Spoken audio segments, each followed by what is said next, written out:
Now let's talk about men and their role as fathers, that children need both parents, a mother and a father. So how important is the role of a father actually? I am Deidré Wallace, a relationship and corporate therapist. The clue is always in the gaze. Point 28.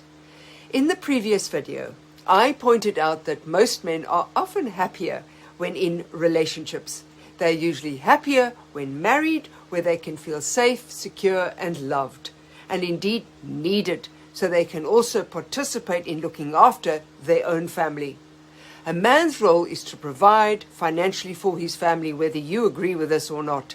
Men feel most at ease when they are able to do so, and taking this role away from them can leave men feeling bereft and without a role to play.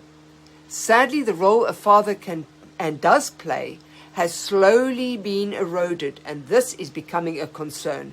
As a result of persistent cultural and social as well as academic biases, the stereotyping of men as bad, as violent, as rapists and so on has marginalized men as fathers, and it has taken away the importance of their role within a family.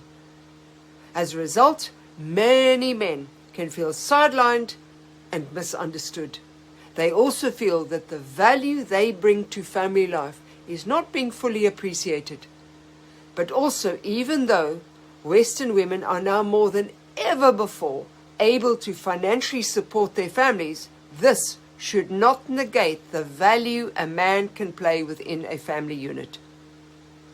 Once a baby is born, a mother will need support, be it emotional or financial, and if possible, access to a midwife, a nurse carer, or even a nanny to help with all that is required.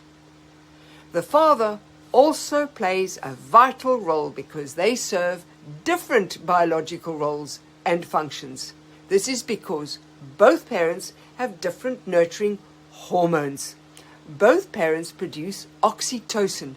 The mother, so she can feed and care for the baby, whereas the father helps in the separation process and indeed play, using tactile strategies like chasing the baby or throwing the baby in the air. Both use different methods to help a baby grow emotionally. A mother helps a child with nurturing sadness or upsets, whereas a father helps to stimulate muscular development through play, like running around and playing physical games.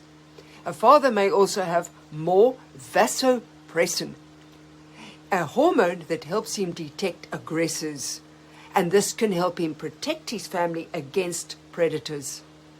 New studies from Oxford University and a team at the Imperial King College London have found that when fathers are fully involved in their children's lives, the children seem to produce better cognitive performance as early as 3 months.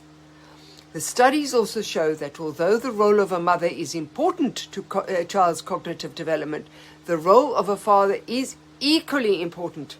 This is because men solve things differently, and they often have a propensity towards encouraging risk-taking and adventure. As a result, this contributes and facilitates further cognitive development. Watching and observing how women and men behave also allows a child to develop a relationship with both sexes as they watch their parents' relationship develop and work through happy times or difficult times, as they watch their parents deal with money or career issues and so on.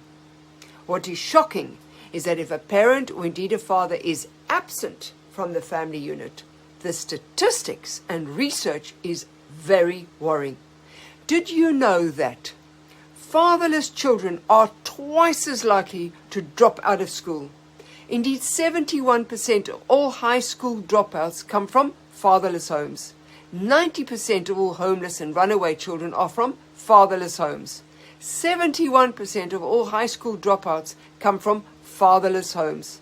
63% of youth suicides are from fatherless homes. 80% of rapists with anger problems come from fatherless homes.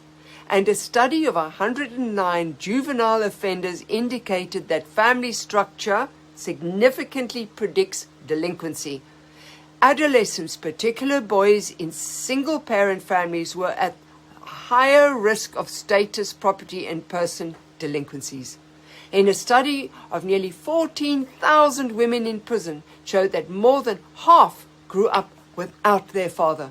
42% grew up in a single mother household and 16% lived with neither parent. Daughters of single parents without a father are 53% more likely to marry as teenagers, 71% more likely to have children as teenagers, 64% more likely to have premarital birth, and 92% more likely to get divorced themselves.